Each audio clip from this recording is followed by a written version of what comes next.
All right, Mr. Canada. And then for those of you goons and mutants who don't know Mr. Canada, and well, maybe one of you guys does. He's a super cool dude. He was not in some sort of pageant or Olympian contest. Though he could have been a bodybuilder in another life. The dude has giant muscles, big old muscles. This is your 73-ish twin reverb. Got the master volume. And you're saying that at certain volume levels, intermittently, you're experiencing a drop in low end. So just right off the bat, I'm noticing this. Let's get the master full up.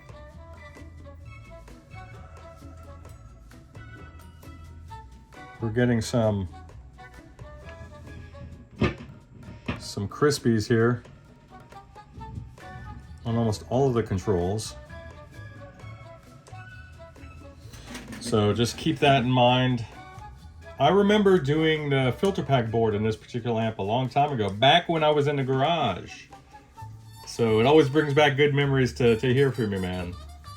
Then over to normal channel, we're getting the same stuff here.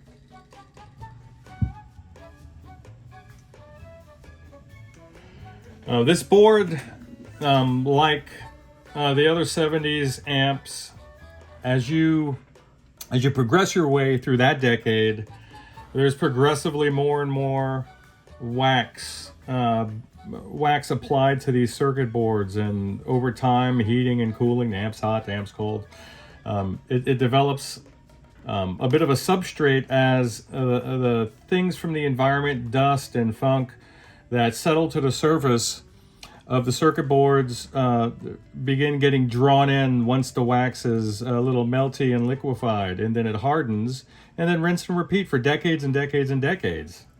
I mean, we're looking at what, like a 52-year-old amp at this point.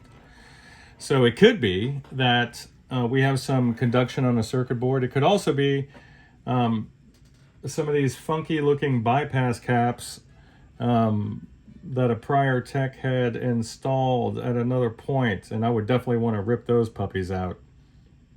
And the same, maybe refresh the bias caps as well, though that's not contributing to your issue any.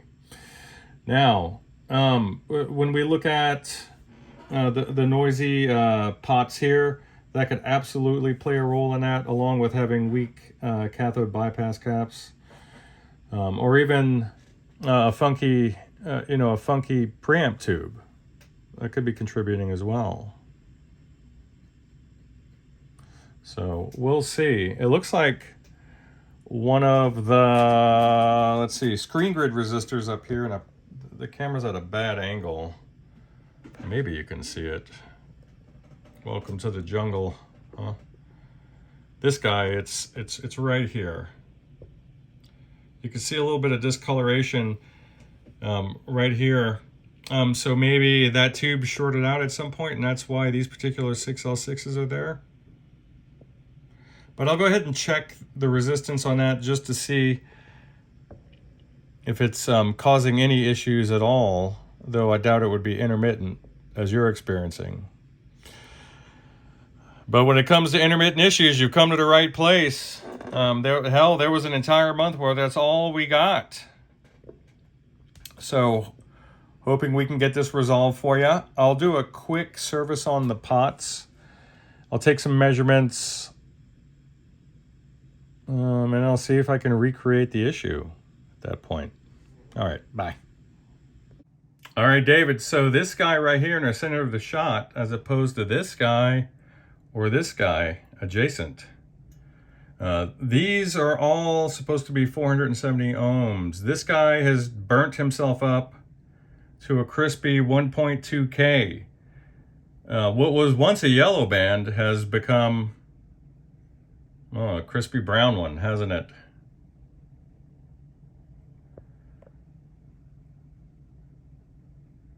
Unless the guy just put, no, as I zoom in, that looks like a 1K resistor. Brown, black, and red. That's 1K. All right, David, so I've cleaned and retensioned these sockets. And then I'll do the same, retension these little bear trap tube retainers. David, so these are barely conducting. Barely conducting. This is well below, this is probably in the 20 percentile range. So I'll get these guys warmed up a bit and I will report back. All right, so that's a lot more respectable. But I gotta tell you, we have a ton of DC on the board all over. That's gonna be quite a big job to get all that off. So I'll give you a jingle. One more thing, David. So I had to replace your phase inverter coupling caps. These are vintage orange drops that I got from my stash.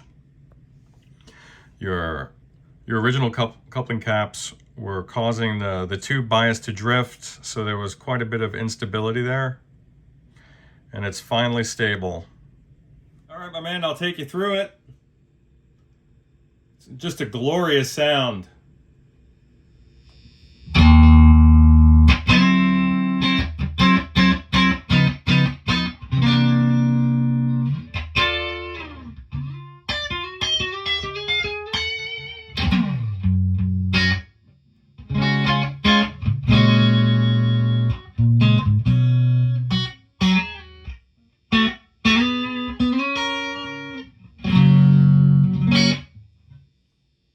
Lovely.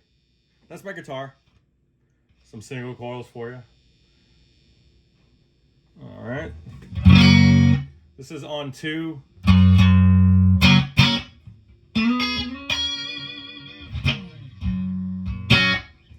It's beautiful. And of course, on 6 through a 412.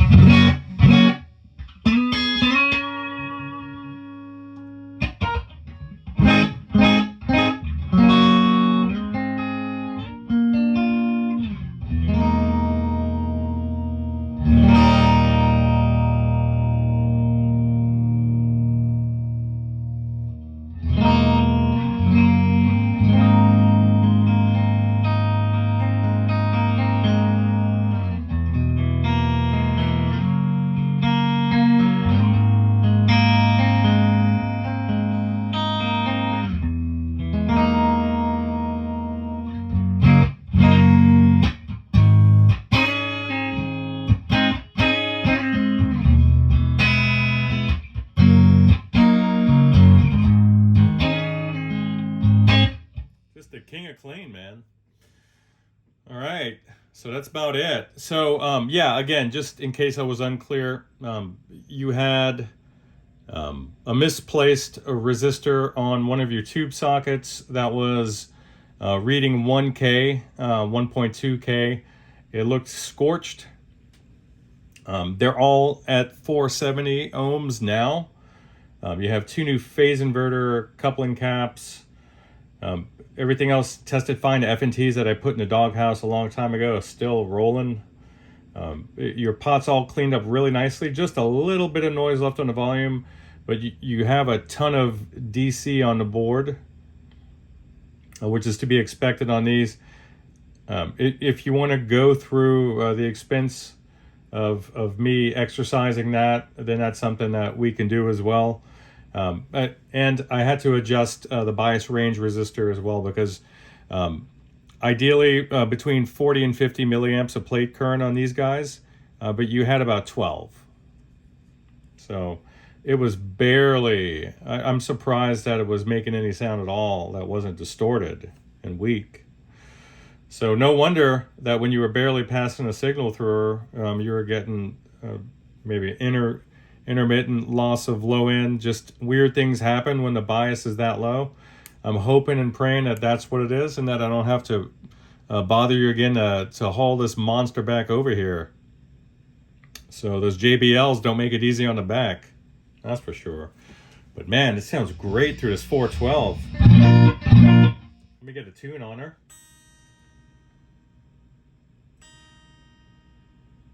Finally, some nice cool weather out here across from the old bread factory. I hope wherever you guys are, the weather's nice. You get an enjoyable weekend ahead of you. That'd be nice. There we go.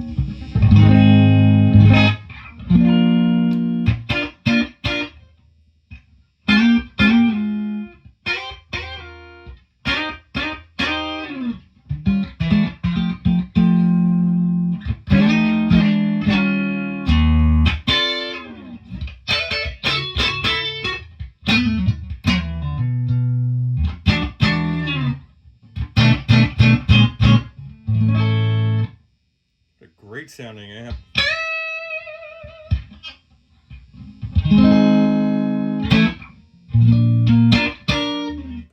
Such a percussive amp. It's like artillery. Love it. Hope this finds you well.